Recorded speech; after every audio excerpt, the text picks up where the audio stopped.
told you. Wake up, I gotta go get it. Wake up, I gotta. Welcome back to another episode of the College Couch Podcast. Ladies and gentlemen, Javaris Harris here, Stackz Delbridge, forever in the building. What's going on, Brody? What's going on, man? What's going on? How you Another feeling? lovely day for the college couch. Absolutely. How you feeling over there? I am wonderful. Are they going?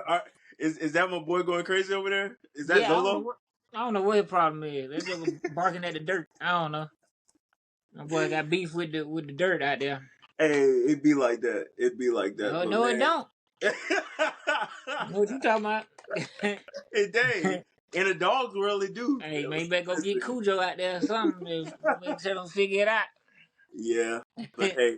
But now everything good, man. I'm excited to talk about the college games, the tourney, everything, man. It's been crazy in college sports. Absolutely, and it's been a while. It's been a while. Yeah. Last time we talked, it was like Sweet 16, but I'm glad we're here now. The championships are out of the way, so it's good to be back. It's good to be back and have people, hearing our little perspective on what we think and what we got to say for a little while. So thank you guys for tapping in with us and checking us out. Listen, we do have a lot to talk about today. Starting off with none other than, this 2024 women's March Madness was something to remember. I think it was one for the history books. Yeah, for sure. The what they said the Elite Eight was the most viewed, or you know what I'm saying, was the most viewed women's basketball game. It even outdid the tournament. I mean, the championship game from last year. Yeah, it was beautiful. It's a beautiful thing to see the rematches, and you know what I'm saying, like we found out some girls that we didn't know was like that came alive during the tournament. Like it was like, bruh, these girls can hoop. These girls, even the teams that lost, like those girls was balling, bro. Like, it was entertaining to watch. I'd be first to say that I enjoyed the women's tournament more than the men's. The men's was kind of stale, and I think they need to get their stuff together because the women's about to take over. I'm just being honest. Yeah. You know what I'm saying? Last year started the journey of like, hey, these girls is hooping. Like, I need to watch them. And then this year was like, oh, these girls really are hooping, and they got like they talking junk, they got heart, they showing passion, like they hitting the tween, you know what I'm saying, pull up jumpers, everything, man. It's like ooh wee. Yeah. But yeah, it was a beautiful thing to see, man. Yeah, it was fun. It was fun. I think what really made this tournament special was we got to really peel back layers in a way of each team. Even though, there was so much surrounding Caitlin Clark, we still got that in-depth look of each team that was in the tournament. There will be talks about, of course, South Carolina. You got some looks at what, UConn looked like. And, all the teams got their shine, in my opinion. Like, every team really had that focus in whether it been on national television or through social media platforms. Like, I've seen a lot of social media pushes within the tournament of just different teams, like, everybody getting that shine that they need. And I think that was really cool to see, because these are some teams that we really don't get a chance to see in the tournament like that, especially like, some of the newcomers that really went deep into the tournament this year. So I think that was really special and really cool to add in. And I hope that, the NCAA, social team and whoever had that idea continues to push that, in the seasons or years to come. And I hope the WNBA is taking notes. Yeah, for sure. We got to get these girls, these women, some more coverage. Absolutely. You know what I'm saying? For the WNBA, because now it's like, why go pro? You know what I'm saying? That's like, because now you don't have that same marketing that you did in college, and you already getting paid more in college now, so it's not the same. Like, it used to be a thing, like, my goal is to go to college, ball out, go pro. Like, for men and women. You know what I'm saying? Only difference right now for the men is when you go pro, it's more exciting. You know what I'm saying? Like, more people watching you, stuff like that. because most people I know, I can say from what I've seen, most people don't watch the game until the tournament. In NBA, jokers watch all of it. You know what I'm saying? So I feel like it should be the same way with the women. You know what I'm saying? Like, most times they don't watch it to the tournament, but WNBA they don't watch at all. Look like, which they should, because these girls can hoop. So I think the WNBA needs to take some notes from college and say, hey, we got to market these people like ASAP, because I think it'll bring more money to them and bring more attention on the sport. So Yeah, 100%. I think revenue pushes a lot. Without revenue, there's no need to even try to not only market things the way you want to, or in any way, without right, revenue. So the fact that you could actually see that the revenue was building in the tournament this year, as well as, I think, just a profit that was made from this tournament, right. I mean, and you it had what, showed. like almost 13 million, or that was Mhm. almost like 17, something like that, wasn't it? Whatever it was, it definitely beat and doubled last year's numbers by far. Right. So I'm like, my thing is like that's showing progress, like Hmm. and then you know I know a lot of people might not want to say it, but Caitlin Clark, Angel Reese, those two right there, the last 2 years they have been catalysts for Hmm. the NCAA. Like, Yeah. what I'm saying, they made it more exciting. They brought that fire. That I think that's why it was so fitting that they played each other the way they did, and then you played at South Carolina, in a revenge game or whatever, and you got this big time team that's undefeated, and then you got Caitlin Clark that's pretty much kind of like the face or one of the faces of the college football. I mean college football, women's college basketball world. Y'all facing off, so you got undefeated Juggernaut, then you got big time Caitlin Clark. Y'all face it off, y'all ball out, and make it one for the ages, and which I think they did. I mean, cause Iowa got out hot on South Carolina, you know, and South Carolina just showed how dominant and how great of a coach that they have. You know Yeah. what I'm saying? Because they are like the queens of adjustments, and Iowa. I feel like a lot of times they outshoot a lot of teams, but the game plan that South Carolina had for them was beautiful. And I say that to say these women can play just like the men. What do the men do? They make adjustments. They do all of that. They outshoot you, all of that. But that's what the women doing now. Even with USC and Juju. Although they lost, Juju played a great game. And broke the record for freshman women with most Yeah. points in the season. Like, that's nothing to be slighted. You know, Listen, for somebody to break Cheryl Miller's record like that, that's pretty. it's That's beautiful. pretty It's beautiful. And then you pretty got you. admirable. I ain't gonna lie. Right. And then you got UConn with Paige, and they did their thing. Like, think about it, man. They played all the entire game. Yeah. They didn't have they battled adversity. They lost they some of their top players or whatever. You know what I'm saying? So they weren't even supposed to be in the tournament, or Yeah. let alone make it as far as they did. So that there it shows you, how good these women are, and the NCAA women's basketball NCAA is in good hands. Although Caitlin Clark is leaving, although Angel Reese is leaving, you know, although all these other players are leaving, it's in good hands. We still got some hoopers. Yeah. Yeah. So Absolutely. There's already lists of players that people need to look out for. With right, one being Juju, Paige Becker's returning. We got right, Tessa Johnson from South Carolina, who literally shot the grip off the ball. I said this all through man. social media. Hey, what I always say, players make plays. Yeah, yeah, And just because you're not the focal point, don't mean you're not important. yeah, It don't absolutely. mean you're not important, because they didn't game plan for that. They game plan to stop Cordosa and and all and maybe and Fu Wiley and stuff like that. Stop them from getting busy. You know, but when you got players that make plays and shooters that shoot, Yeah. what can you say? And the Now, defense on Clayton yeah, Clark was outstanding, yeah. outstanding.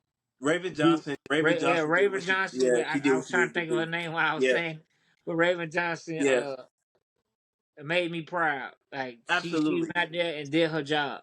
one I hundred think I percent. think Caitlin Clark had what 7 points on what 20-something% shooting So it when was covered by Raven Johnson. yeah, it was 7. It was 7 on Raven Johnson. The rest of the team it was 23. But quick question before we dive deeper into the national championship: there has been a long going argument going on as far as is Caitlin Clark considered a GOAT or a legend for women's college basketball? Now, after the Both. championship game, okay, after the championship game, Coach Staley referred to her as being a GOAT.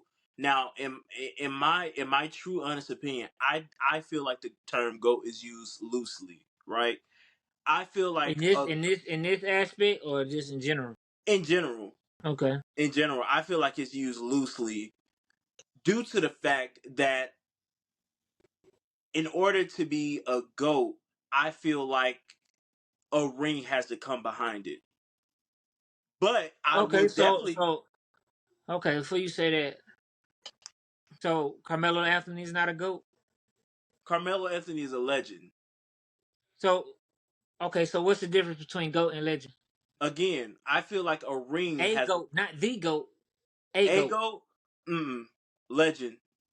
I'm saying what's the difference between a GOAT and a legend? Again, a ring needs to come behind it.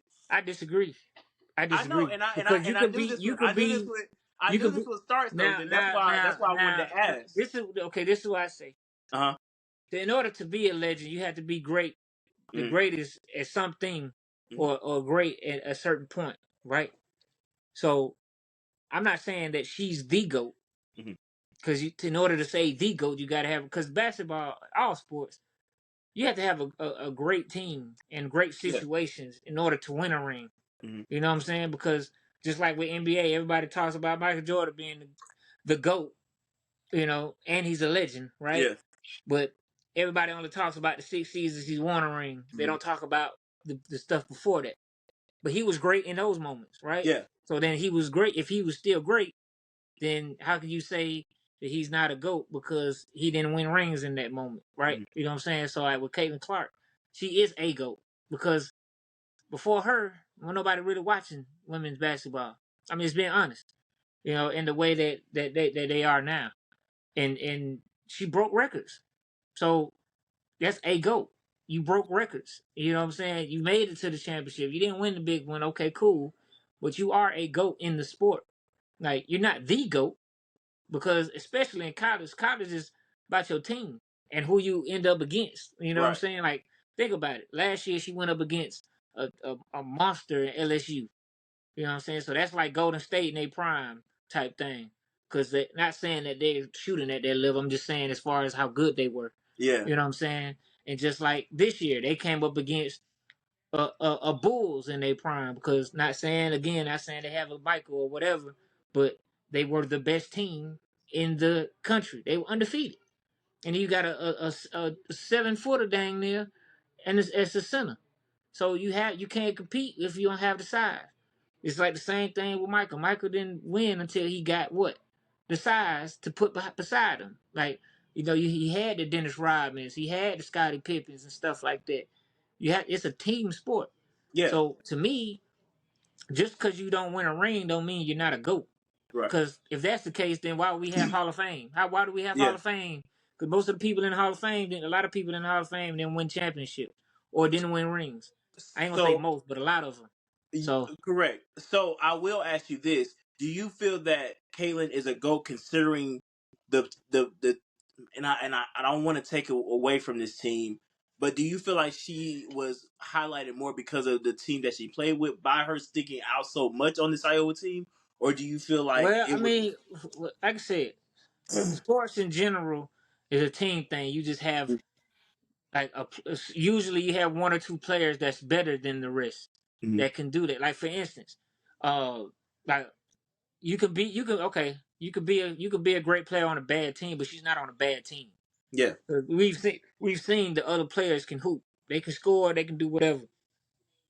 They just don't do it to the level that Caitlin Clark. I feel like Caitlin Clark was on any other team, she would still have the stats that she had. As long as the ball is in her hands. Like, you take the ball out of her hands, that's different. You know what I'm saying? Because uh when you're a point guard, you have the ball. It's almost like a quarterback. You decide what to go with the ball. So like for instance, like with being a quarterback, if you're on a different team, and you have greats around you, you can kind of pick which spots to go, and if you know the game, to make the adjustment and things like that, to play with pace, all that type of stuff. Same thing with point guard. You control the pace of the game, and when she's done that, they've been unstoppable. When she's dictated how the game's gonna go, you can't stop her. But to say she's not a GOAT is blasphemy to me, because she was the face of an entire NCAA. Like, you can't be the face and not be a GOAT. You know what I'm saying? So to me, if you're considered a person that's probably going to go into the NCAA Hall of Fame or whatever, you're a GOAT. A GOAT and a legend are the same thing, because you can be a legend without a ring and still be great at the sport. Because that's just like saying Reggie Miller's not a GOAT, but yet he helped revolutionize the three, and he gave his era work. You know what I'm saying? Same thing. AI. So you saying AI is not a GOAT? He hasn't won a ring. He's never won a ring. But AI literally changed how people looked at the crossover. That's a GOAT. You know what I'm saying? Same thing with Caitlin Clark. She helped revolutionize the deep ball in the women's sport. You know what I'm saying? She get to her spot wherever she wants to. Get to the basket however she wants to. So to me, she's a GOAT. GOAT, legend, same thing. Now, being the GOAT, okay, now you got rings involved, multiple rings. You know what I'm saying? But at the same time, like I always say, you got circumstance and team is what makes you have a ring. Because let's be real, everybody that's won a ring, they didn't have a bad team. They've had mediocre players, but they played their role very well. Kobe with Powell and them. I'm not saying Powell was mediocre, but he wasn't at that time considered somebody that would be a GOAT or a legend. And people don't usually look at Powell as that. But he was good for that team and that role, you know what I'm saying, and circumstance. Y'all played with a certain type of passion against a team, that might have gave y'all work the year before. You know what I'm saying? So Jordan, same thing. The people he went up against, you know what I'm saying, it was circumstantial. Hey, he might have went. I'm not saying that he would have, but had he gone up against another team that might have been better or whatever, he could have lost. We don't know. The years before he won a championship, he lost several times, to teams that were better. But then he got a better team and then won a ring. You know what I'm saying? I'm not taking any slight at Iowa's team at all. But the two times they went to the championship, they lost to better teams.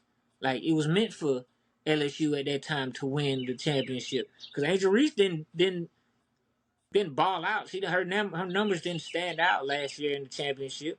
It's other players. You know what I'm saying? So, and she was the face of the team. So other players stepped up. It's the same thing with all sports. Other players have to step up, because the focal point is gonna be the main person, right? But you can't take away what she's done. You have to say, if you're gonna say she's a legend, you got to say she's a GOAT. Now, if you take that A and turn it to a D, that's different. You know what I'm saying? So now we're looking at, it's somewhat of a similarity or an agreement in a way of a GOAT and a legend. But the thing is, what you're saying is, to be considered the GOAT is more so rings are now being talked about and being If involved. you're saying the GOAT, Yeah, to me, it's that's when rings get involved. it's funny because me personally, I never heard of GOAT and legend being in the same, pretty much in the same similar category. So it's I'm not saying it's wrong, but No, it's yeah, just you good. yeah, it's kind of. Because if you define a legend and define a GOAT outside of rings, So in my honest opinion, a legend is more so what Caitlin has done. She's revolutionized the game. She's broken records.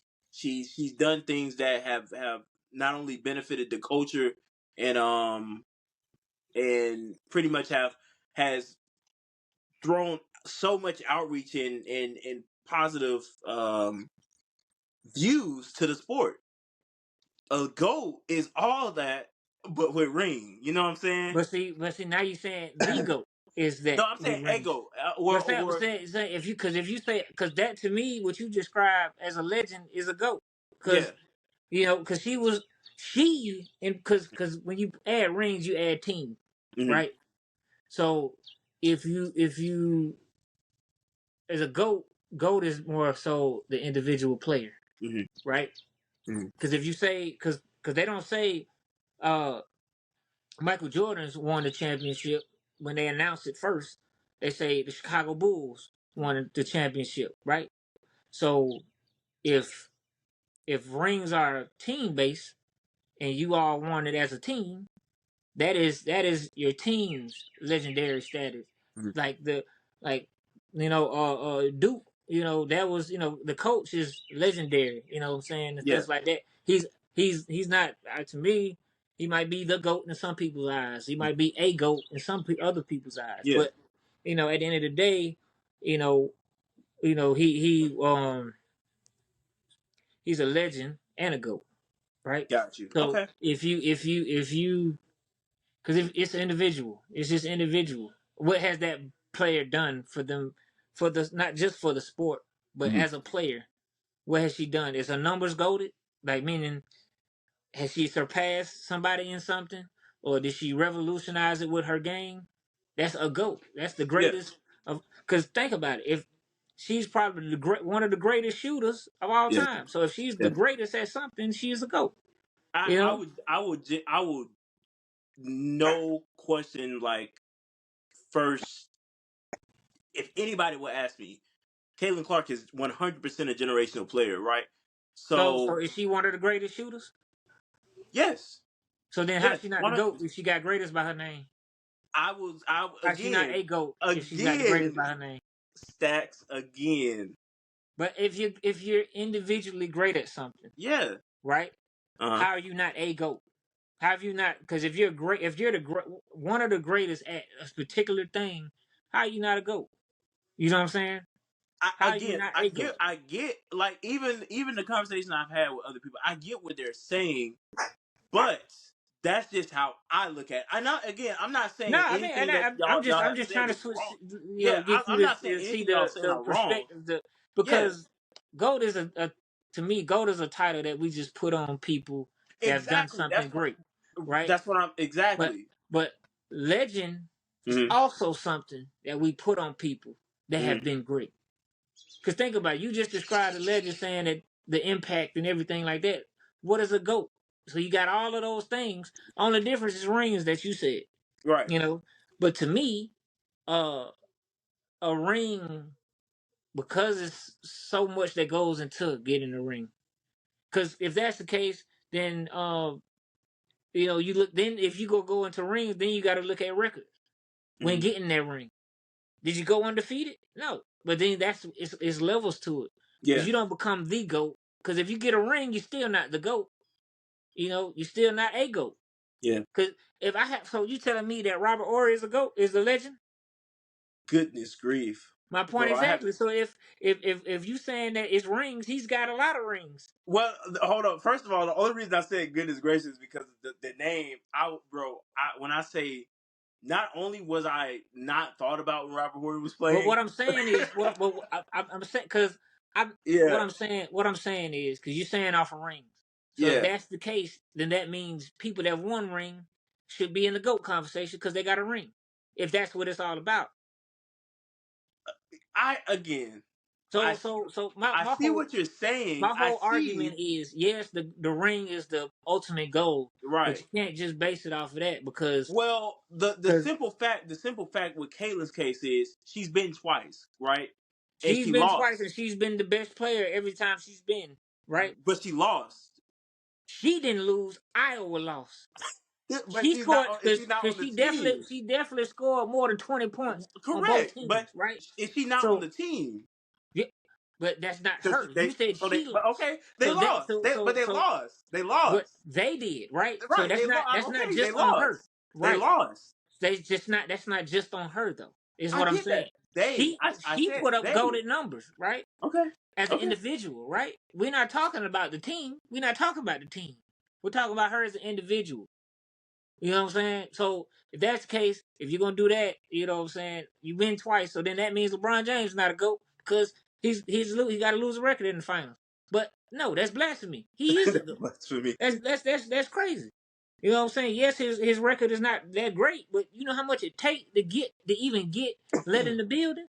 Like, you know what I'm saying? That's just the same thing with going through Atlanta traffic and getting to your destination. You know how much stuff you gotta go through to get through that traffic to get to your destination? And then you finally get there, you know what I'm saying? And they close the door on you. You know what I'm saying? But you got there.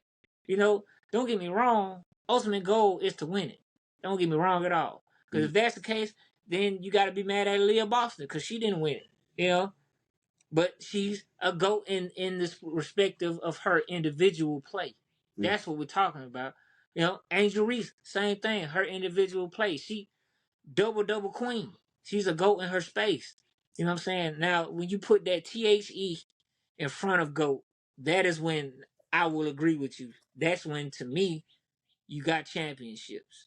That is when you are the GOAT. If you was the MVP of the championship, you win the championship, all of that. Because you could be a champion and not win MVP, which to me takes you out of the GOAT conversation because you weren't the best player on your team.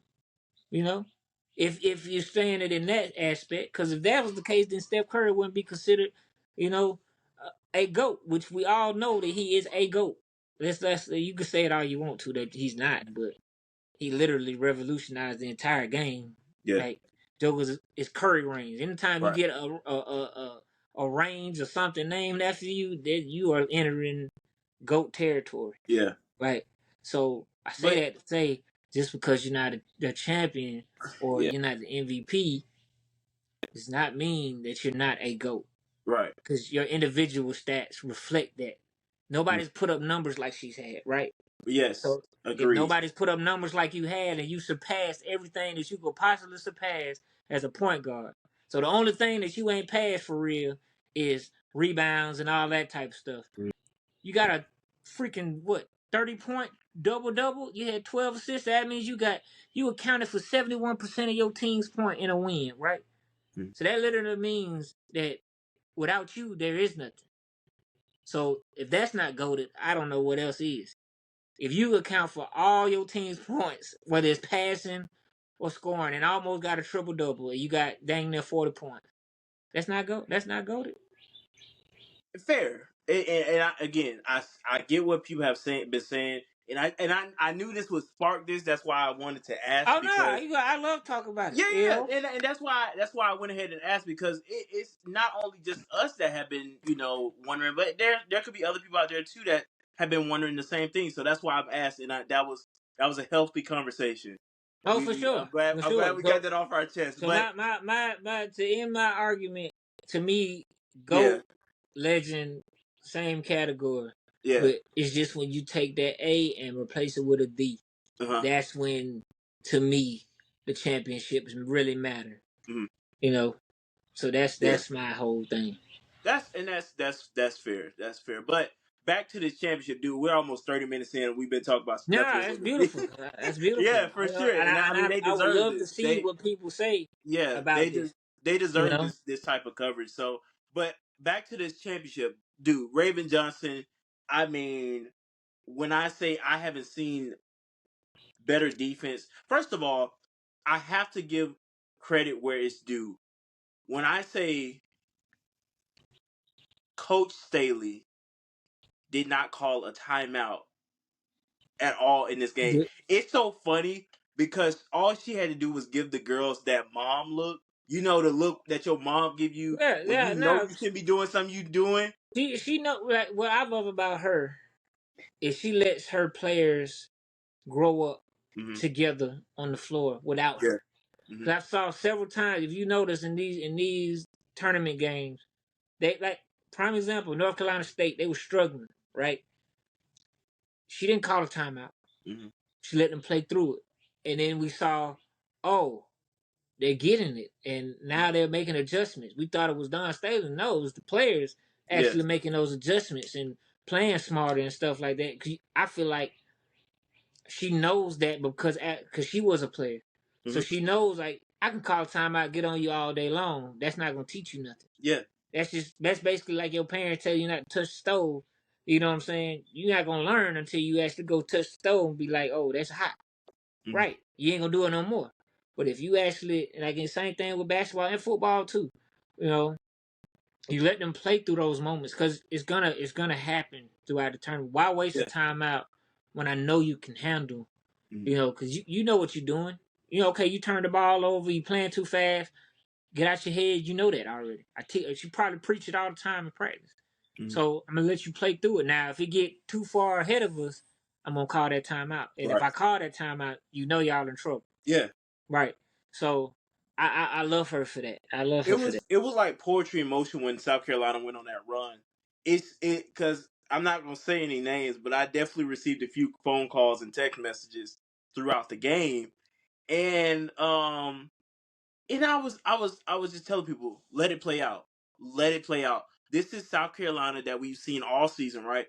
They're going to do what they need to do, and right after that Right. halftime, they came out swinging.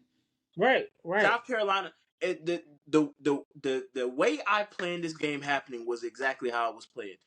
See, Iowa was gassed right after halftime because they left the same five on the floor the entire game. Iowa does not go to their bench at all. At all. Like it well, they, showed. they go. They do from time to time. They They do from had time. zero bench points. No, that don't mean that they didn't go to their bench. That just mean they bench didn't Well, score. the bench did score. Either way, listen, but no, check this out though. I think only maybe one of their girls on the bench or one of their women on the bench had maybe 15 minutes max. Everybody else had maybe like 2 or 3. That was Right. like the You most. and you know why? Because the play. Like you in the Right. chat. For instance, like prime example with South Carolina, their bench went crazy. Mm-hmm. They stayed in longer, right? Yeah. Because the bench went crazy. Full Wilder came off the bench. She had 8. She's doing her thing, right? Difference maker. Oh my gosh. Right, right. So if you let your bench players come on and they're not contributing, because that's the whole purpose of the Mm-hmm. bench is to relieve the starters Yeah. and keep the game close and handle your business while Mm-hmm. you're on the floor, so your starters can come in after they refresh and finish business. That's why the sixth man is so important, or the sixth woman is so important, because usually the sixth man or the sixth woman can be a starter, but their presence off the bench when the starters is gas or one of the starters is gas, it helps push the game further, right? So we see the same thing in the NBA with Lou Will and Jamal Crawford. Like instant, like on any given day, they could be starters, but when they come into Mm-hmm. the game, they could get their own points, no problem. Yeah. Iowa doesn't have that. They go to their bench to give their, but they don't. They didn't have a player that can just get hot all of a Yeah. sudden. Like South Carolina had that in Fu Wilder. Was Fu Wilder when she comes in the game, regardless who is against, it's instant energy, right? I Regardless if she's mean, making a shot, playing defense, or running the offense, doesn't matter. But you need players like that. Iowa, to me, and that's why I say situation and team. Last year, South Carolina was in the same position outside of being in the championship, but they just didn't have the depth. Or they just couldn't get over hump because Caitlin Clark beat them last year, Mhm. right? And balled out. But what happened this year? They had revenge on their mind. They added a player like Fu Wilder. They added other pieces or whatever. And people came back, and they were able to play within themselves. So that team last year is still a great team. It's still, I wouldn't say goaded, but they are still a team that was, in their position to where they could have won the championship. But time and circumstance. Don Staley said it best. He was like, when God, disappoints you or whatever, he gonna come back and say, nah, not just yet. Mhm. And then he might put you in that same situation. Same thing happened, this year. They were put in the same situation, but on the big stage. Mhm. And what did they do?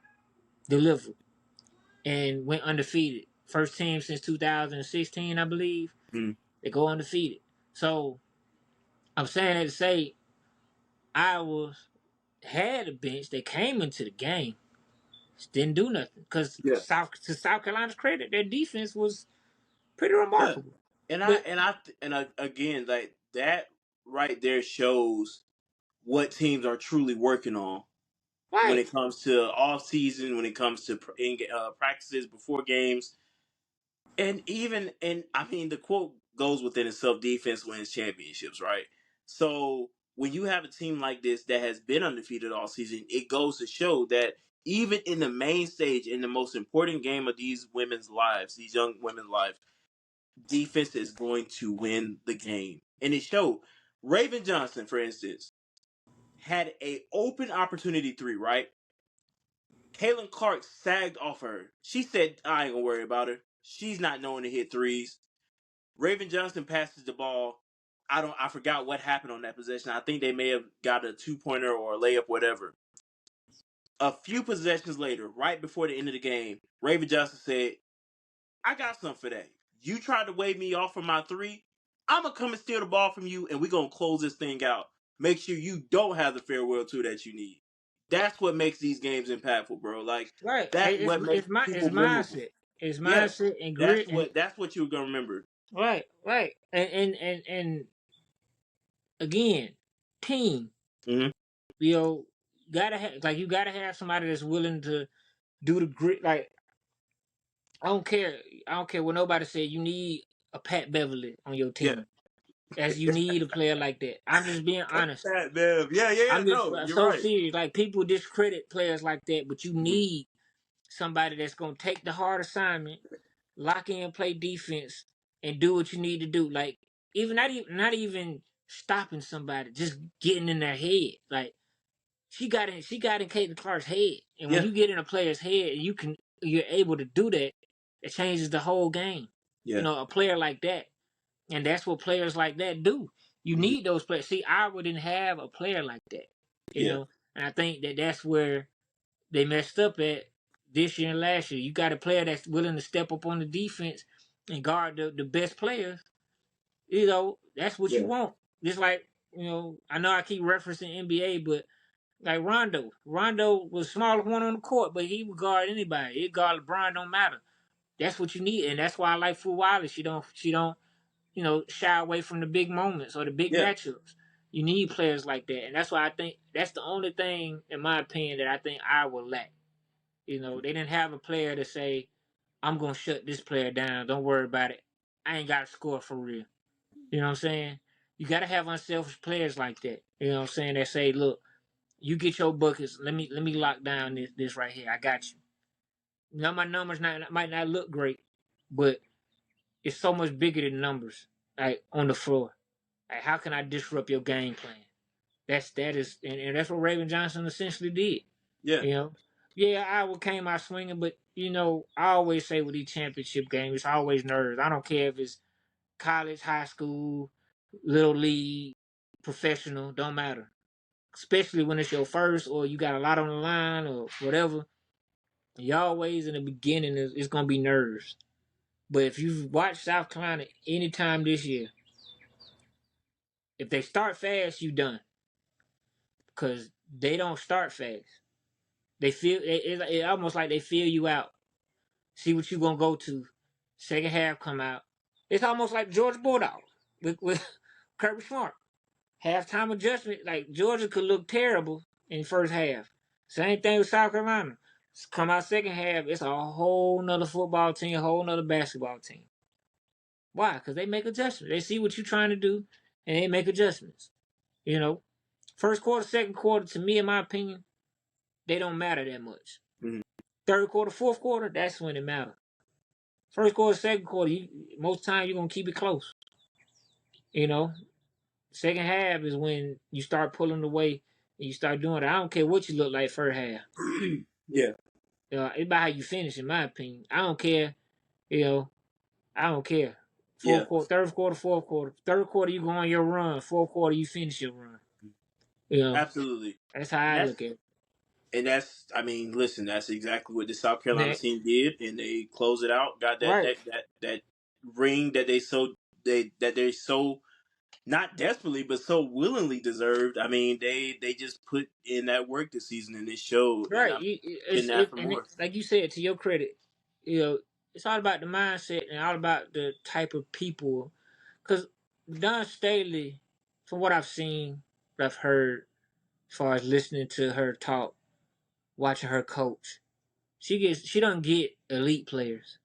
She gets players that have the mindset to be elite and be a great teammate.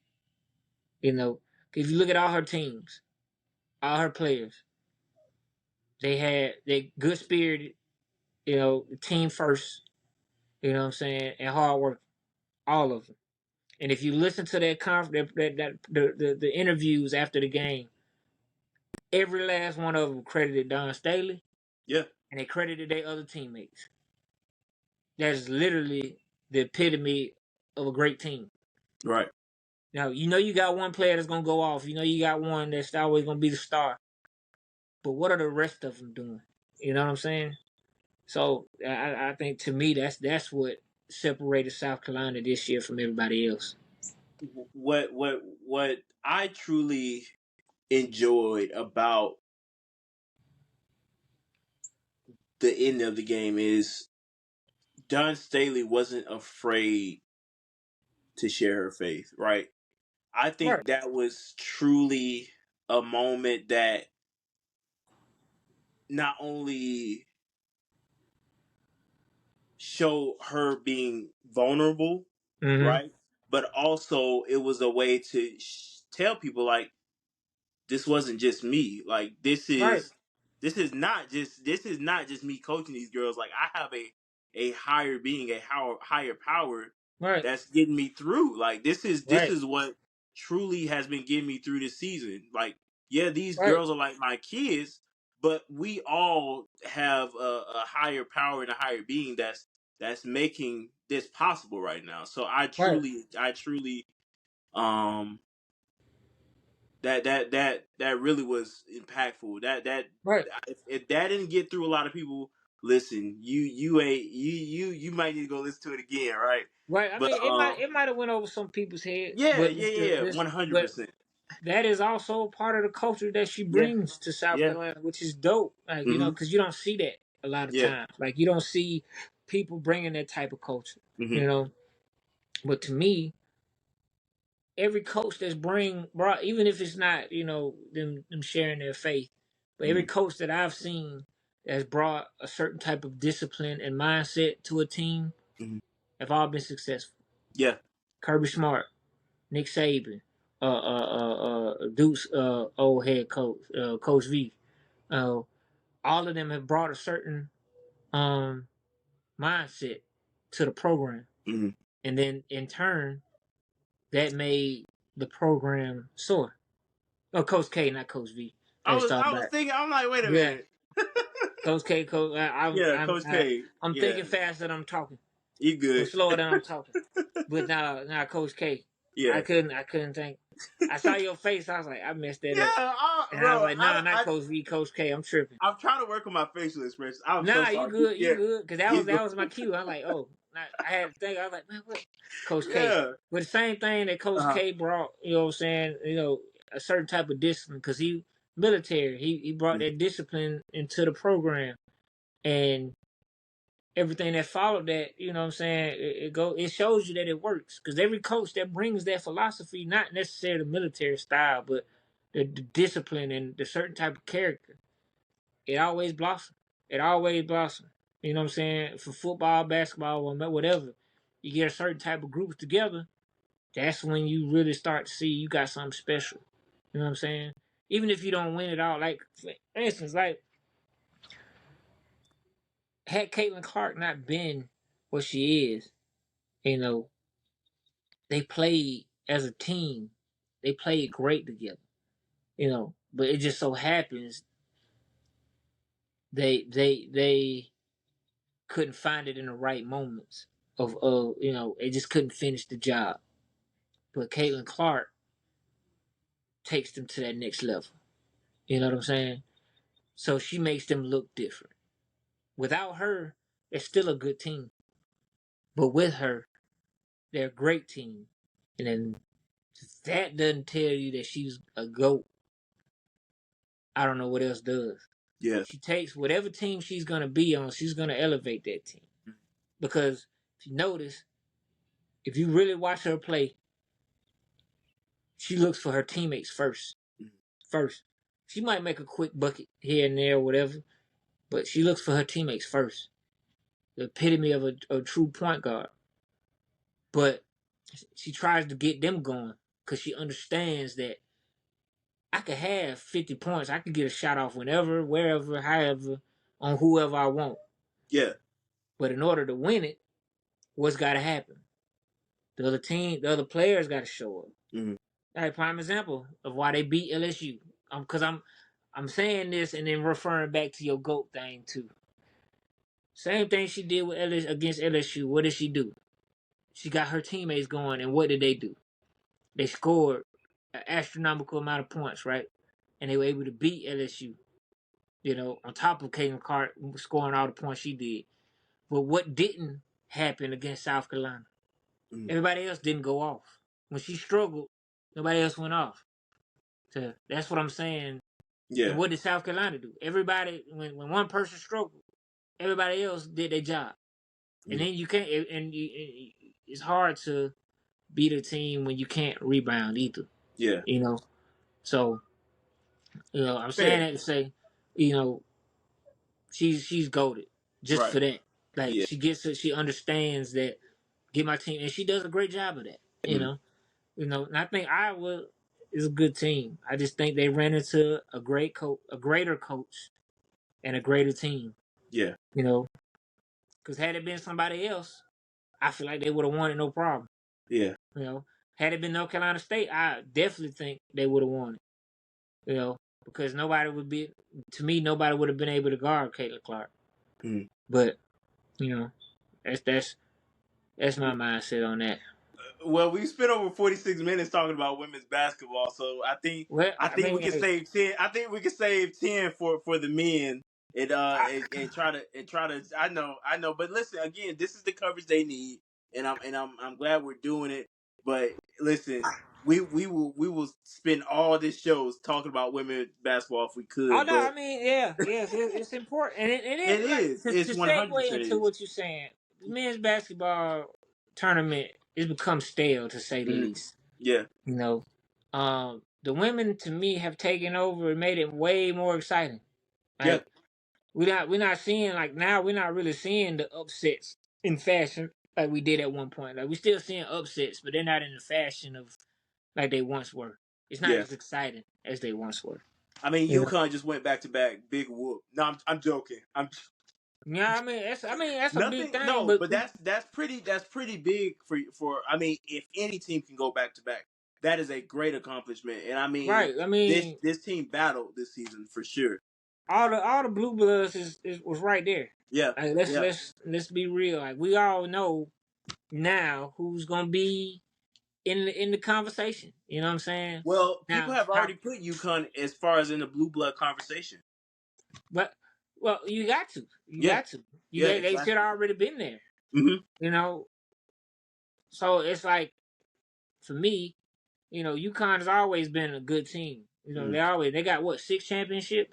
6. You maybe think about women, but that may be close. Possibly. Don't quote me. I'm not sure. I don't know. But I know their identity is basketball, because the women are good, the men are good. Mm-hmm. They always are in the conversation. So that's what they eat, sleep, bleed. I mean, I understand, because, you know, ain't much to do with you, Connecticut. Yeah, it's not. That's how you really gonna be doing. You know, it's hooping, which is cool. You know, it's cool. In the South, we like to get down and dirty in the fields and put some pads on. You know what I'm saying? But that's their identity. Now, you know, that's just what they do.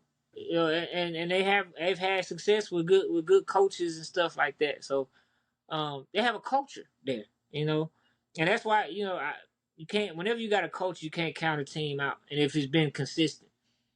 Like, to me, it's hard to win when you changing coaches, or, you know, changing your higher up. Well, you know what I'm saying? Much like my team in Auburn, how we consistently change a lot of stuff, why we can never win. Georgia now, you know, is always, for the most part, keeping that same core. Yeah. Same thing with basketball. Like, you keep that core, you know, everything else falls into place. Yeah, you might not win every one of them, or you might not, you know, I'll make it all the way to the dance, but you were able to go dancing.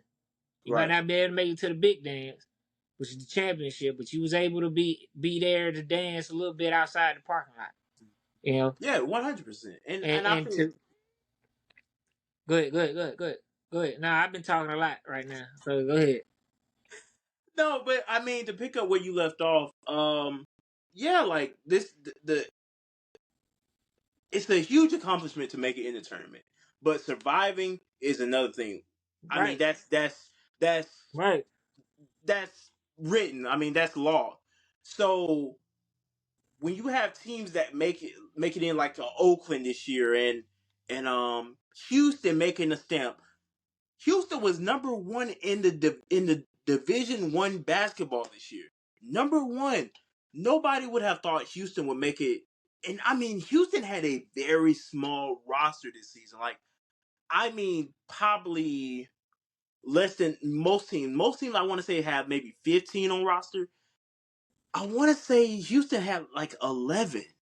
You know what I'm saying? So, including teams like NC State making a run with DJ Burns and DJ Horn, like this is what I mean when NC State really highlighted these players that really people didn't talk about this season. Like we heard a lot about DJ Burns. Like Right. DJ Right. Burns, this guy is a football sized guy holding down the post like it's nothing. Like Zach Edey, we heard about him last season, but he really made an impact, leading Division 1 in points and coming in second in rebounds. All these guys, like they're studs, like they're real life athletes out here, and I think that the impact they made on this year is cool. But like you stated, these are guys now, like it's just like okay. I mean, yeah, they doing their thing on the men's side, but it's not really holding up or competing with what the women are accomplishing right now. It's the I feel like me personally, it's not the play style or anything like that. It's just the energy. Yeah. Like the energy now with the women, and then you got to think too. The women's game, they have very great fundamentals. Mm-hmm. Like everything they're gonna do is fundamentally sound. Even with the footwork in the post and stuff like that, everything is fundamentally sound. And now you add that with energy, you know what I'm saying, and passion and everything like that. So the women's game is, and then you just never know who's gonna win the women's Mm-hmm. game. Yeah. And then never know who's gonna be in it. Like Cause we know UConn is a powerhouse, but every time, not every time, but they can struggle and then they get knocked out or whatever. mm-hmm. It's like South Carolina was last year was building that dynasty mode or whatever, or that powerhouse or that blue blood mentality. Last year they got knocked out. Then this year what do? They right back in it and do you want even better and go perfect. So that means everybody that they face, out of the 30 some odd team, they beat all of them.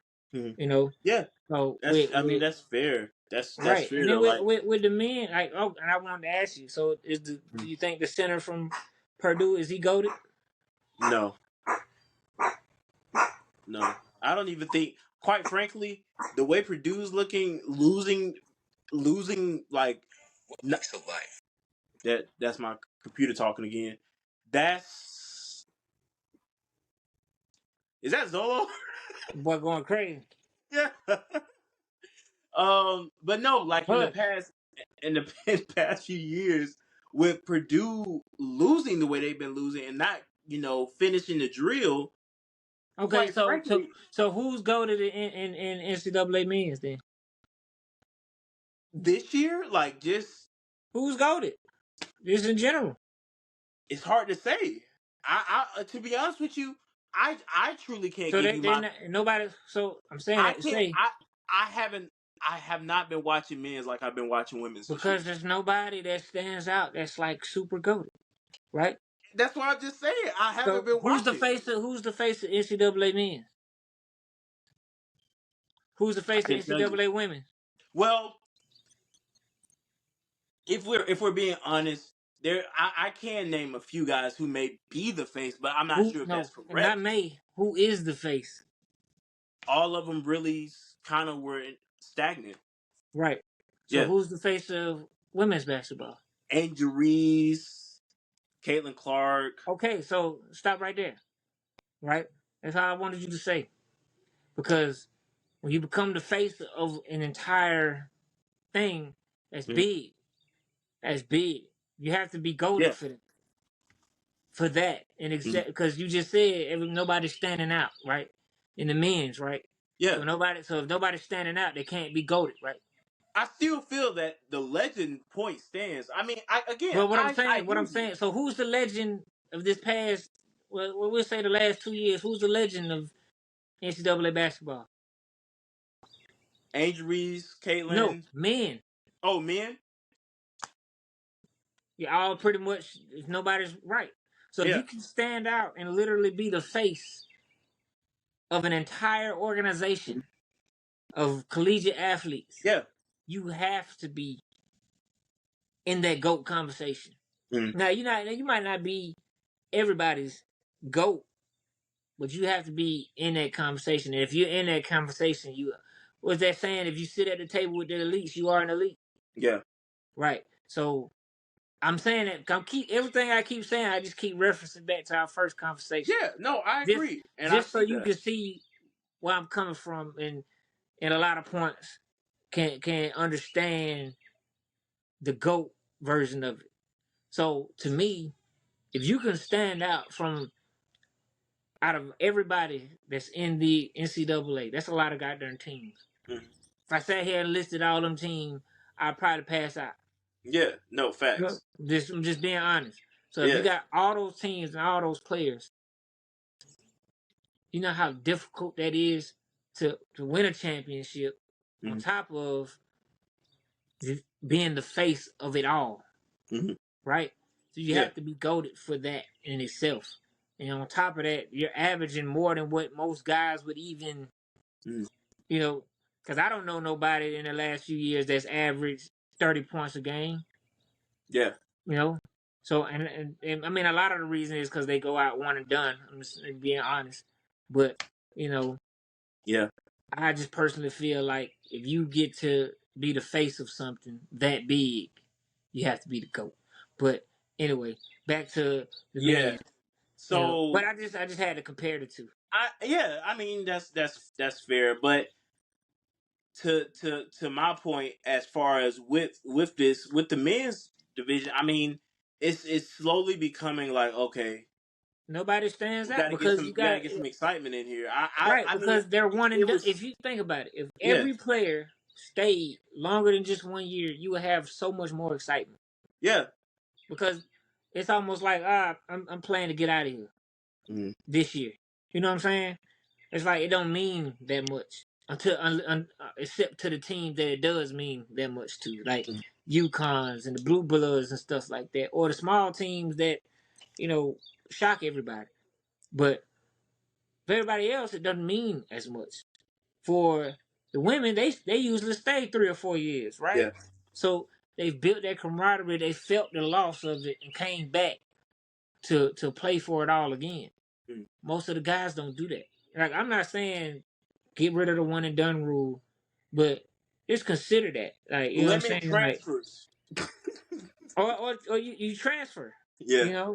I mean you still got transfers with the women basketball. And that's fine. Yeah, we didn't even listen. We couldn't even get into all the transfers in this episode. We'll have Well, to we do another know. one. Okay, well, let's dive into it now, because Because the thing is, we still had to. We had like two headlines that I'll probably just save, and we'll just probably end up closing. Well, it's one more we definitely have to add for you because this is big. It's big news as far as if you're an Auburn fan. But within the transfer, okay, you got Haley Van Lith that's transferring, which for reason being, I don't even feel like she should have left Louisville. You have Cameron Brink from Stanford that declared. You have Angel from LSU that declared.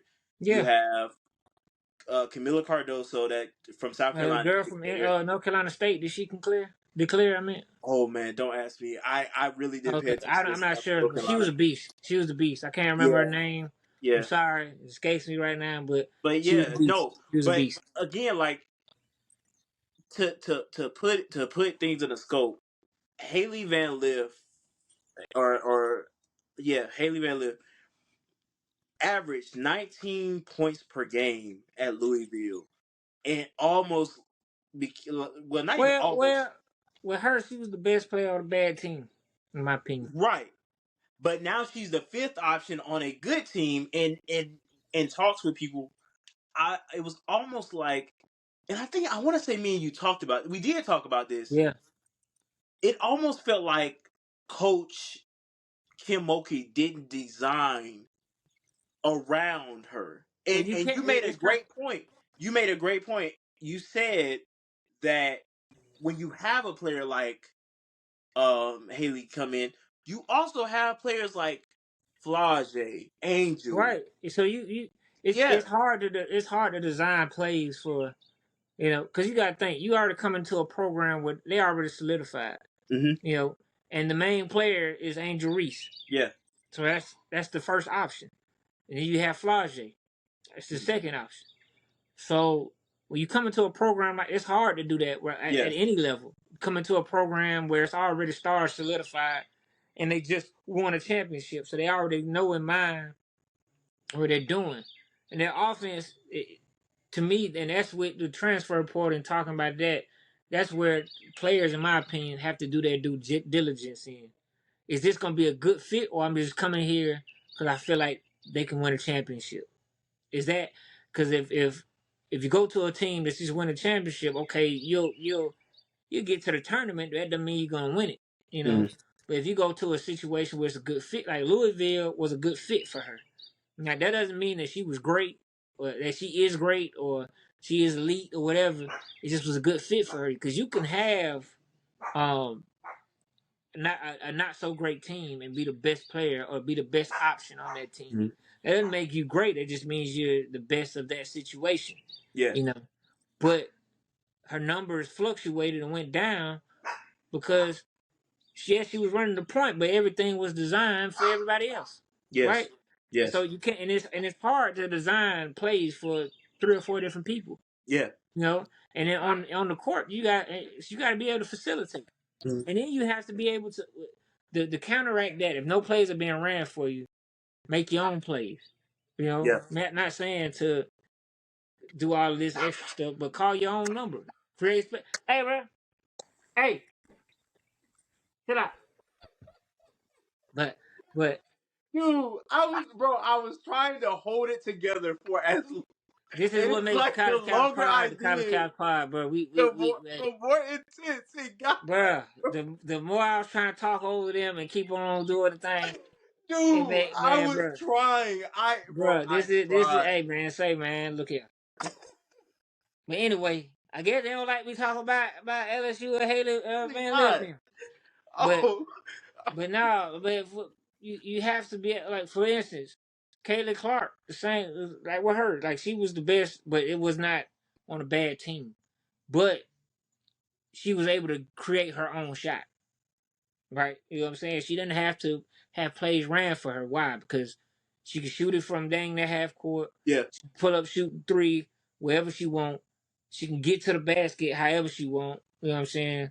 So with that, you have to make a game that has no weakness. So if you're not getting your number called, it's like, in the league, DeAndre Jordan, Doc Rivers never ran any plays with DeAndre Jordan. How did he get his points? Okay, Improvising. rebounds, putbacks, alley-oops. Yeah. So a lot of those plays wasn't designed for him, but if you got a point guard that's seeing you roll, you the tallest one on the floor, that's how you're going to get your point. But if they're not passing you the ball, what do? Get boards. So for Haley, if you can't score or you can't create your own points when nothing's being designed for you, that's going to be hard for you. Yeah. But what you can do, what I think that she lacked, in my opinion, was making plays for others, getting others involved. Because if you're the point guard, it's no way that you average 3 assists a game. No way. When you have Angel Reese and you have Flage can shoot the skin out the ball. She can get her own shot. Angel Reese beats in the paint. So you should have more than 3 assists a game and you running a point. So with her, I think she could fit, to me, anywhere she goes. She just had to understand what she's going into. So if you're going to go into a team that already has, like, if I saw they were talking about she might go to South Carolina. Okay, do know that if you go to South Carolina or somebody like that, they already have players that are, they already got a 1 and a 2. It won't get easier. Right. When to me, nowhere she goes will she be the number 1 option again, in my opinion. Because these teams, like, she can't go to USC because Juju's the number 1 option. She can't go to she can't go to UConn because Yeah. Paige is the number one option. So anywhere that she tries to go, that's gonna be able to compete for a championship, she's not gonna be able to be the number one option, and that's okay because what do? You create your own shot. Yeah. You get your teammates involved. Like Flage, she was number two option, but she still did her thing. Yeah. She made her impact on defense. She got her teammates involved. She was able to create shots for herself. Haley was struggling to catch and shoot, which is no So knock to her because I think she's a good player. I just think yeah. she has to find the right situation. So funny enough, dude. When I say I hate sounding this way, but I've been talking to a lot of people as far as just different moves and stuff as far as with the games and stuff. But They just don't like when I you talk. Huh? Neither yeah, one of them talk. Hey, chill out. it's Anyway. so with Haley being from out west, there was a thought of possibly Oregon or Um, USC could be an option, but like you said, Juju is now that face of USC. So it will be hard to have, two stars in a way dueling for that the ball. But I also wanted to bring back a point that you stated earlier about play sets. Now, either I want to say I'll talk to you about this, or I may have just been pretty much I have so many thoughts that run through my head. Improvisation. Improvisation. Yes, improvisation. That really aligns with street ball era. Like with improvisations, there are no plays being ran in street ball. Like that's just straight improvisation.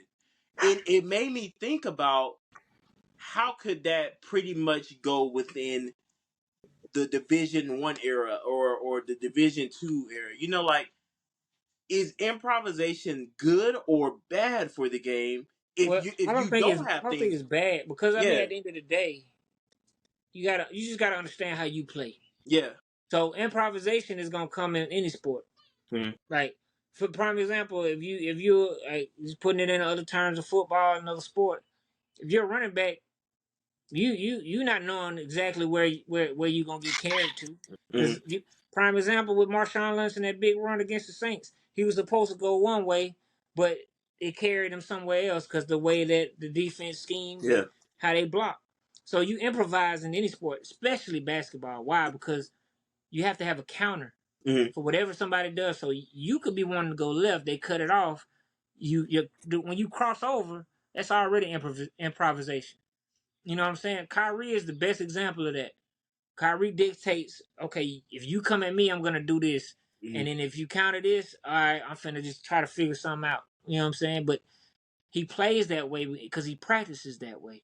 Yeah, He's practiced all of his counter moves and the spin moves and stuff like Mhm. that. I think it's more exciting yeah, because you got to play. To me, the most exciting players are players that can get their own buckets. A lot of times, there's improvisation of how you go. Mhm. Like prime example, the big Michael Jordan play when he shot the ball over. I forget his name. When he crossed him up and they say he pushed him. That was he was going that way. He had to improvise and come back because he was trying to go one way and had to come back. That's part of basketball. yeah, You know what I'm saying? But you work on that. You know what I'm Mhm. saying? That's you do it so much it's instinctive. So it doesn't look like improvisation. It's just instinctive because that's what you work on. yeah, You know what I'm saying? When you working on your crossover, you working on your dribble, you work on your moves in the post. All that is to counter so that you have moves to counter people. But Mhm. it's improv. But I've worked on it. You know what yeah, I'm saying? Like I might have been trying to go this way, but you guarded me a certain way. So now I gotta improvise and come back the other way or whatever. But that's footwork, you know what I'm saying? Ball handling skills, all of that. So it's gonna move the game further because it's gonna be more exciting. 100%. Listen, over an hour. Last three things. Two for sure. Jesus, why can't I think about what I want to say today? I don't Going know, your along the glasses lines is what I've been trying to say all day in- with men's basketball. John Calipari, former head coach of Kentucky, now making that move to Arkansas. How you feel about it? But obviously he can bring a winning culture there. Well, he You couldn't know? do it at Kentucky, obviously, because they kept falling in the the tournament. So Well, apparently you got Kentucky to the won them out. tournament, so you know. Yeah, So I mean, he's still in the SEC. yeah. So I mean, we'll see how it goes. That's I kind mean, of big, bro. That's it's, kind of big. I it's don't think big, he's it's gonna get a. big, but it's still the same competition. Yeah, So are you gonna be better for the fresh start, or are you hmm gonna fluster? So you couldn't yeah, finish in the tourney, you know. But like I said, as long as you bring a winning mindset of, oh, okay, hmm I wasn't able to do it here. This is yeah, the first start. I'm trying to win. I gotta prove myself. hmm Y'all gotta prove y'allself. But you left a school that you probably could recruit easier because of the name of the school to a school that not many want to come play basketball. Like, I ain't gonna say that, but not many are like, I really want to go play for Arkansas. yeah, No, as you see, a lot of people say they want to play for Kentucky just because of the name hmm and who's played there before. You know what I'm saying? Same thing with Duke. Same thing with North Carolina. Same thing with a lot of these teams that yeah, might not be considered blue bloods, but they're known for basketball. exactly. Like, so like VCU when they made their run, a lot of people wanted to go there. Like, but you're not getting that with Arkansas, because Yeah, they're not that. They're a big name, but that's not what they're known for. Just like with right. Auburn. Auburn wasn't known for basketball at one point. The only person that you could say was goated or legendary at Auburn was Charles Barkley. You hmm know, so but Bruce Pearl brought a culture of what? Winning. We haven't won a championship, but we made it further than we ever have with him. Made the Final Four. You know, made the Sweet 16. Things like that. Yeah, we lost, but our program is better for it. Because at one point we weren't even competing for this Yeah, type of thing. You know, but we're able to compete. So same thing with him. If he's able to take that fresh start, bring a winning culture, and be able to recruit some good people, he could potentially be the one that takes Arkansas and makes them that big name in yeah, basketball. You yeah, know, so I yeah, mean, I'm all for it. I'm all for coaches that might struggle because that's a lot of pressure to be at Kentucky and live in the shadow of all those great coaches that came before him hmm that won championships and yeah, done things like that. That's a lot of pressure. But yeah, when you go to a situation in Arkansas where it's not as much pressure to, because the fan base is not, you're not gonna get as much heat from the fan base as you would at Kentucky. You still might yeah. get heat, but at Kentucky, if it's either championship or bust for them. Right, right, exactly. You can make the Final Four 3 years in a row, but if you don't win the championship, for them, you failed. You know what I'm Yeah, saying? So Arkansas, you might not have that same standard with the fans, and they just want to get to the point to where they're actually winning.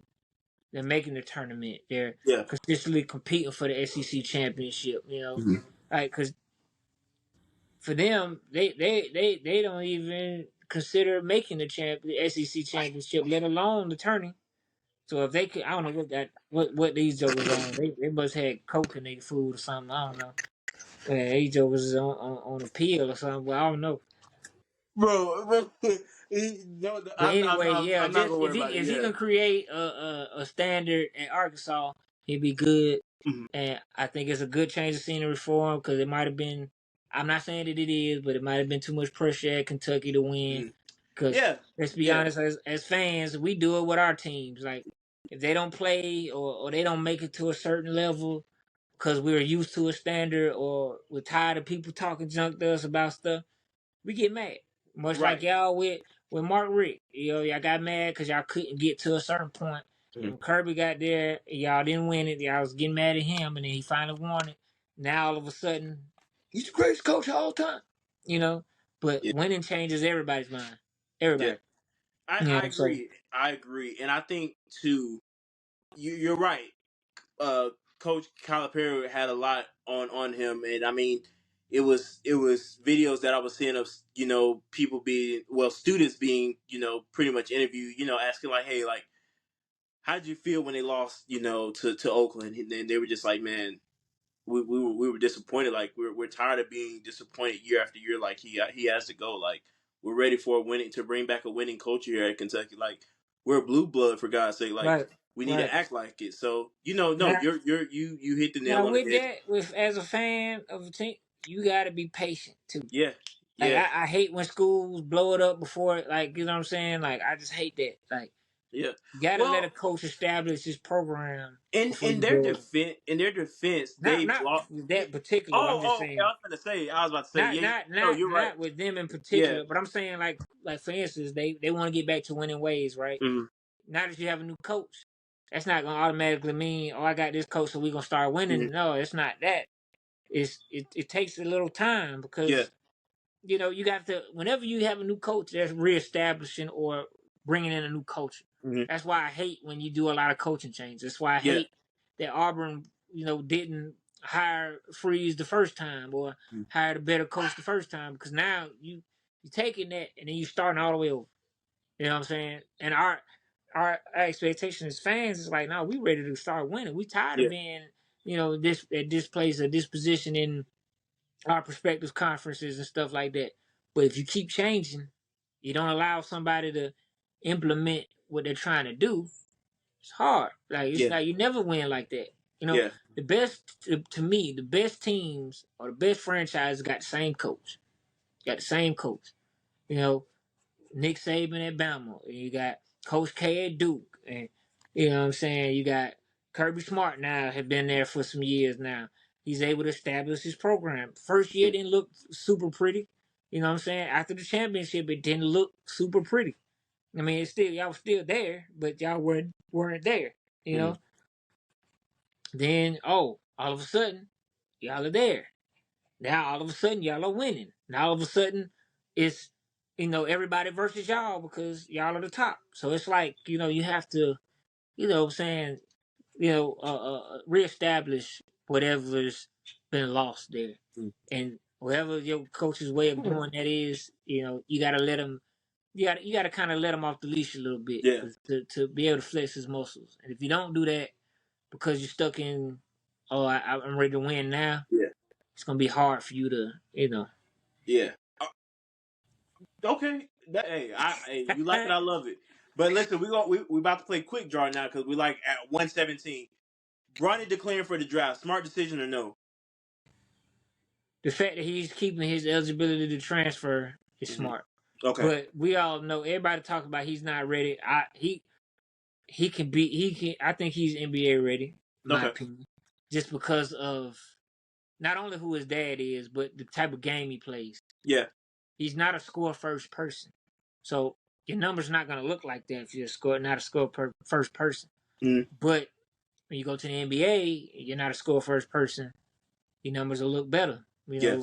And they might not be super great, but prime example, Steve Nash, not a score first person, but a facilitator. Mm-hmm. That's what they do. LaMelo Ball can score anyway, but he gonna get you assists too. It's why he was the fastest to 1,000, I believe, or 700, something like that. But I think that he's gonna be all right. But let's be honest, his last name is James. He's LeBron's son, so Yeah. he's gonna be all right. Because if anything, it's gonna bring ticket sales, especially if he 100%. if he plays with his dad. I Yeah. think he's gonna be all right. And if he doesn't, the way he did it, if he doesn't like where he's gonna get drafted or like what they saying, he can always transfer because he still has that. So I think that was a good idea. I Yeah. didn't realize that you were able to do that now, Mm-hmm. because I'm still in the mindset of if you declare, Yeah. that's it. But now that I see that you're able to do that, and I like the fact that they're able to do that, because I said years ago that you shouldn't be penalized if you go undrafted, you can't return to college, or if you work out for these teams and none of them want to pick you, or Yeah. you're not going what you thought. Like, you should be able to come back to college and play. You know what I'm saying? I don't think you should be able to do it too many times, but I think you should have that option, because if you don't get picked up, then you just stuck. Right? And I Yeah. think that's pretty unfair. That's fair. So, That's fair. Yeah, I agree, and I think too, with LeBron getting the player option at the end of this season, it's going to be a lot of eyes on both of them, because we already know LeBron is going to want to play with Bronny regardless. right. So That's the whole whatever, reason he's staying, in my opinion. exactly. So that's a lot of people have pretty much been eyes on with that, and I mean, if you want some Georgia ties to it, there were some mock drafts that were pretty much projecting Bronny could possibly come to Atlanta, so that would be I pretty mean, big for the city. that would be big for publicity and Yeah, ratings and but stuff. But to are they me, going? Are they? it wouldn't because they already have a facilitator in Yeah. Trey Young, so I don't think it'll work. Now, if Well, LeBron come, then Trey. I mean, Trey could be getting traded this year, so we'll see though. But if it's I'm just saying, if yeah, Atlanta pick him up and they able to work some magic, and it's hmm LeBron and Trey Young, oh my god, yeah. That's deadly. that's to me that's a championship team, or at least Yeah, making it to the champ yeah. because. You got all the pieces. You got the shooters. You got you got all that type of stuff, and you got a LeBron Right. and Trey Young can cook and pass it. Oh my Jesus! Oh All Lord! right. Well, last thing. Hey, last thing here on the college couch for you guys today. Every Auburn fan rejoice. The Plains is a happy place today. Listen, the 18-year deal with Under Armour is no more for the Auburn Yes, Tigers. sir. Y'all will be signing with Nike And at the next year, beginning of 2025. 2025. How you feeling? I'm loving it. I'm Yeah. loving it. I've been, I'm part of a lot of Auburn fan pages. Hmm. A lot of people, mainly the old school people, are mad about it. But for me, I'm happy about it Hmm. simply because we're finally gonna get some dope jerseys. I'm hoping we get some colorways. Keep the old school, keep classic. Don't get me wrong, but the the look of Nike and the comfortability of the shoe. I know a lot of people try to say that it's that, and the third. It's not quality, whatever. I've seen a lot of people try to say that, but for me personally, as somebody that's played football in both Under Armour and Nike, I prefer my Nike Hmm. over the Under Armour, me personally. But even some of the players have even hinted at saying that the new players are lucky because the Under Armour shoes we got, people would get high ankle sprains because they were not Wow. good, different things like that. But not even just that, just the fact that you get some customizability or whatever, Hmm. customization or whatever, that you might not have got with Under Armour. Like I know Under Armour presented some mock-ups to them that they didn't like, but let's be real. We know Nike, what they've done with Oregon and other programs Hmm. as far as how the stuff looks. We know it's gonna look beautiful. I'm hoping we get some orange jerseys or something, or we can do a blue out, or we got the white out type thing. But Yeah. I'm hoping we can get some colorways. But I think it's gonna be good. I hope it's gonna be good for recruiting, because now players can get that Nike stuff. You know what I'm saying? I'm looking forward to when they drop the stuff on the fan site, so I can go ahead and get them. you Yeah. know. So Yeah. it's fun for me. Ever since I've been an Auburn fan, we've been Under Armour. Hmm. So Yeah.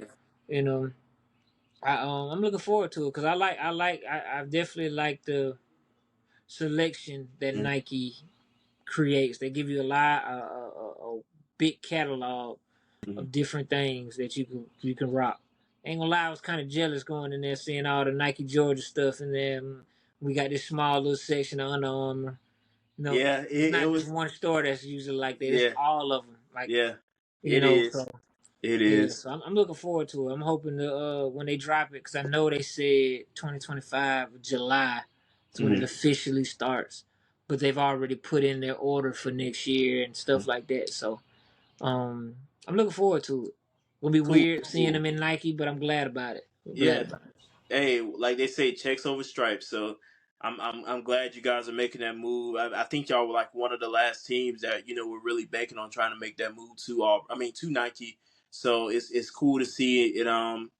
Glad that y'all have made that move to come over to the good side. And hated for Under Armour. This might be that last I know. huh. I don't hate it for them. Do better. Do better. Anyway, ladies and gentlemen, thanks so much for listening to us ramble on for an hour today. Hour 30 almost. Hour 30 almost. But again, thank y'all so much for y'all's phenomenal support. Like, we cannot thank y'all enough. From the DMs to the texts to the calls, we appreciate it so much. Also, before I let you guys go, definitely check out the interview we did with Morehouse Coach Terrence Mathis. Was able to grab him at the South Fulton Student Athlete Luncheon held by the sports. Let me make sure I'm saying this right. The Student Athlete Playbook, and Barry Brown invited us out. Unfortunately, I couldn't get my boy Stackz with me that time. But listen, do not fret. I promise you, we're gonna make it happen where both of us are at an event and we're gonna show out We gonna show out. We gonna show out. But Again. But anyway, thank y'all appreciate y'all. thank y'all. Barry, thank you so much for the invitation. I had a blast. It was great seeing all the student athletes of South Fulton, and yeah, it was phenomenal. So love y'all, thank y'all, cannot thank y'all enough. Stackz, my brother in Christ, take us Hey home. man, I appreciate y'all tuning in here, me rant and ramble and talk my noise, whatever. But we hope y'all appreciate it. You know what I'm saying? A lot of stuff was discussed. You want to talk about anything, like, is Cater Car Legend a goated or whatever? Drop a comment. We want to talk about it. We want to hear Yeah. what y'all thoughts are. Leave a comment. Even hit us in the DM if you too shy to drop it in the comments. We check it frequently. Or just hit Javaris up or hit me up, my personal DM or whatever. You know what I'm saying? But like, share, tell a friend, tell their cousin, auntie them that College Couch is where it's at, man. We live, bring y'all all the college sports updates, everything like that, but we got bills to pay, so we finna get up out of here. Hey, go check on Rock and Zolo back there, brother. Oh, they quiet now. We ending it now. They just won't be quiet. Wake up, I gotta go get it. Wake up, I gotta